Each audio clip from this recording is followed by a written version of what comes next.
Hi, Mark Adajar from XSculpt, and congratulations on finishing your Lipo360 or TotalSculpt. And this video is to help guide you through the postoperative process.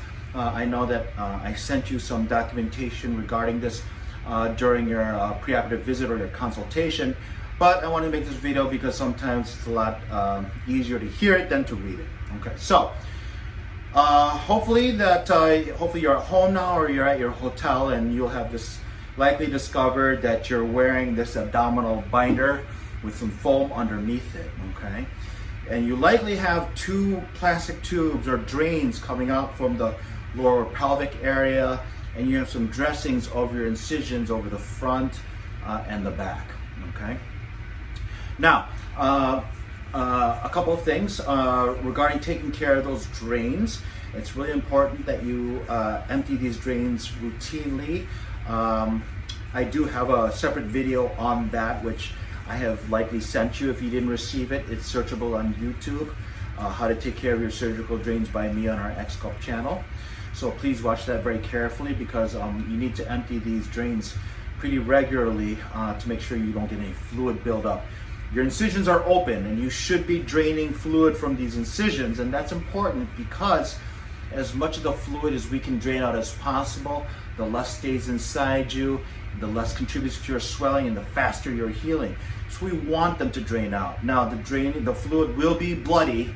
It should look like it should look like either a very like a dark Kool-Aid, dark cherry or French or fruit punch Kool-Aid.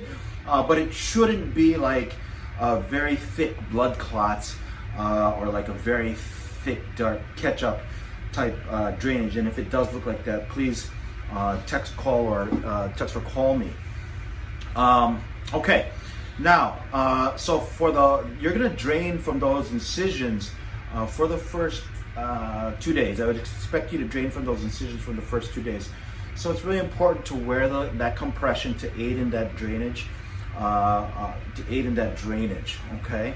Also, again, like I said, make sure you you empty those drains frequently, because if you don't, what happens? You get fluid buildup in the inside. It'll contribute to your bruising. You will also probably experience over the next couple days swelling of the pelvic area right above the base of your penis, and you also will likely experience bruising of the penis and the scrotum, and they may get very large in size due to the swelling, and they may get discolored like black and blue. Don't panic, that's all normal, and it will get better. It will get better in time. If that happens, please wear compression shorts, something tight to give you some support to minimize that swelling, but it will get better. It's just because of gravity and because of the compression, everything goes downward and it tends to hoard in that area, okay? And if we did a little bit of liposuction, at the pubic area, so there's a nice transition from your stomach to your, to the pelvic area, we sometimes do liposuction right in that pubic area, and all the blood vessels that supply all the hair there they're very fragile and they can bleed, and it can cause that bruising in the scrotum, the penile area. But it is temporary. It can last several weeks, but it should get better. But the worst are the first couple of days. Okay. Now, regarding pain, if you're watching this video within the first couple hours after surgery, you might not be too bad. You're probably likely very numb from the local anesthetic. However, as that wears off, you're going to start to experience discomfort and pain. It's going to feel like you did 1,000 sit-ups, okay? Because we basically, we're scraping fat off your muscle, we're scraping fat off your skin, and it does cause irritation. So it feels like you'll feel very tight. You may feel some cramping, okay? So that's all very normal. And the worst is the first 72 hours after surgery. So please use your pain medication as needed. Please use your pain medication as needed, so you can get a good night's rest and all, and give you a little bit of comfort. Okay, I will be seeing you either in your hotel before you check out, or in my office to remove those drains. Usually, after the first 48 to 72 hours. Please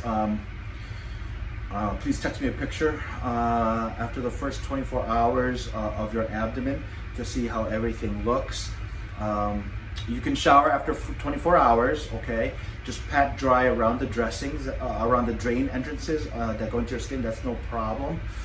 When you're in that shower for the first time, massage your abdomen down in the back and the front to promote that drainage through those incisions, okay?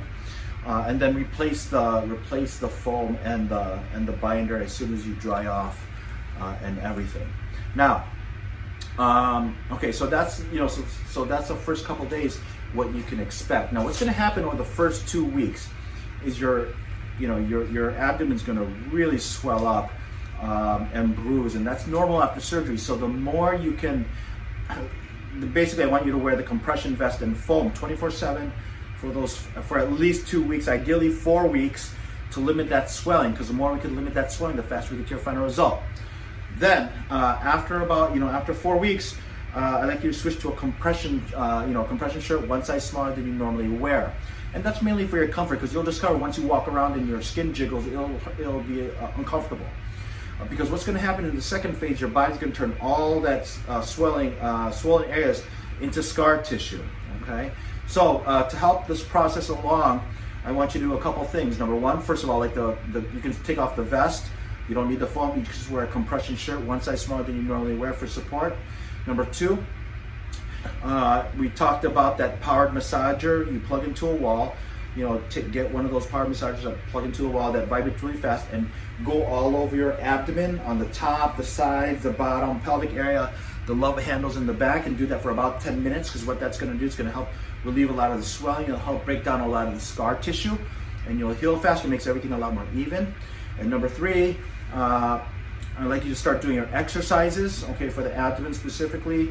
I'd like you to do crunches for your upper abdomen, knee or leg lifts for your lower abdomen, and twists for your obliques. What happens is that when you exercise, you build connections between the skin and the muscles, and it causes everything to tighten in and shrink even more, and it really brings out the cuts in your abdomen if you can do it really well. And so in the beginning, you might not be able to do the full exercises. You maybe only do planks in the beginning, which is fine, but work your way towards doing those exercises at least 3 to 4 times a week. Get a good work on your abdomen for 15-20 minutes each time. Now, and also don't forget your supplements. If you're taking the supplements, that's great, but at least try to do the protein, because it helps you heal faster and it helps you build up the muscles of your abdomen to give you a better result, and collagen, which will help tighten the skin and help your skin heal a lot better after the surgery. Okay, and we do that for about 3 months. If you could do it to 6 months, that'd be awesome, but at least up to 3 months. And then from 3 months to 6 months, what's going to happen is your body starts to break down the scar tissue, and your skin starts to contract. And so there is a process of healing. So try to continue all your exercises, supplements for up to 6 months. But basically that final phase from 3 to 6 months, it will be your body just basically entering the final phase. If we do a little bit of J plasma or Renuvion, which is the skin tightening, it could extend past that point, because skin tightening does take a while to do. Okay, now, so that's basically what you can expect regarding the recovery and the surgical plan. I will see you. I'd like to see you in my office after the first office visit at the 1 month, 3 month, and 6 month mark. However, you have my cell phone, so please send me pictures every couple of weeks, or if there's any issues, any problems, any concerns, text me and let me know. Send some pictures with it so I know exactly what you're talking about. Some things to watch out for is, number one, any redness or any pus coming out of the cuts. If that happens, let us know so we can start you on an antibiotic. It's actually really rare to happen, but if they become bright red, painful, and you get some pus draining out of them, let me know right away so we can start you on an antibiotic. Also we want to look for fluid collections, what we call seromas underneath the skin. Basically what it's going to look like is when you tap your skin, it's going to look like a waterbed underneath the skin, and that's something we have to aspirate in the office. And so we'd like to see you if that happens. It's not dangerous, but it's not a good it's not a good aesthetic look, and we want to make sure that we drain those more frequently, because the faster we drain those out, the faster your body heals.